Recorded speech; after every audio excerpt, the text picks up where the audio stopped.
Tonight's special segment, The Legacy of Flight 4184. Saturday marks 15 years since the crash of American Eagle Flight 4184 near Roselawn, Indiana. ABC 7's Paul Mackey joining us tonight with a look at a disaster that claimed 68 lives and changed aviation's landscape. Kathy and Ron, in the aftermath of 4184, we learned a great deal about the science of freezing rain and an entire fleet of aircraft not well suited to fly in it. We learned about warnings that went unheeded and air traffic control procedures that would forever change. That was the technical stuff. Tonight, we look back at the human factor.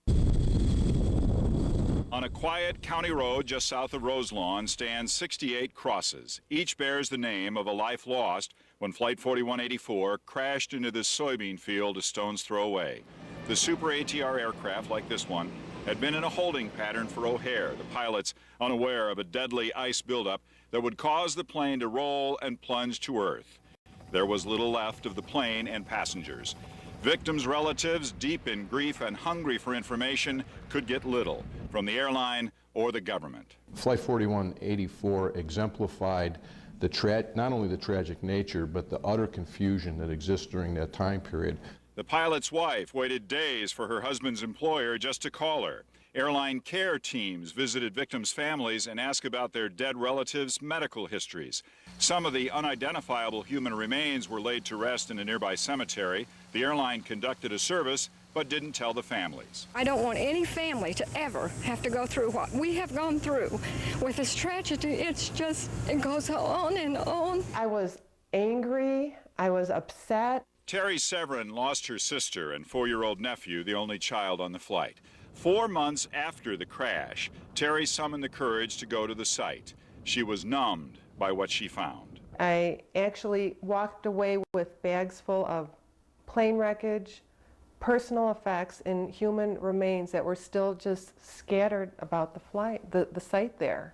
Those discoveries, plane parts, body parts, 4 months later became for the relatives the ultimate indignity. There were unspeakable things that occurred. Jim Hall, 15 years ago, was the chairman of the National Transportation Safety Board.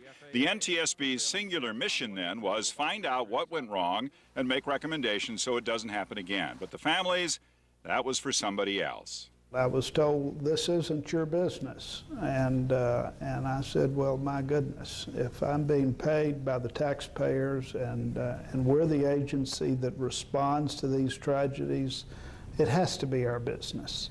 Hall wanted change. The families of 4184 demanded it. And in concert with families from other airline crashes, they pushed for it. 2 years later, the Aviation Disaster Family Assistance Act was signed into law. Today, when there is a disaster, the NTSB immediately takes the lead in dealing with the needs of families, from information to crash site access. Today, airlines are obligated to have a disaster plan in place. Those type of plans didn't exist 15 years ago. There are now protocols for airline employee training, grief counseling, the handling of remains, and the return of personal effects. I am still healing, and it will probably be a lifelong journey. Terri Severin has written a book and lectures on what happened after 4184. She says she learned long ago that corporations and government are not fail-safe resources in the wake of a disaster. But I have learned that the average citizen can make a difference in turning a negative response into a positive outcome. This Saturday, Terri and other 4184 relatives will return to this memorial, as they do every year, to remember, to celebrate 68 lives, and perhaps to contemplate what's changed since that tragic, miserable night 15 years ago in this bean field just outside Roselawn, Indiana. The NTSB's family response model is now used internationally, but responses to disaster will always be imperfect. Terri Severin one day opened a letter saying that the airline had some unclaimed personal effects from 4184. It turned out that a couple of her nephew's toys were among them.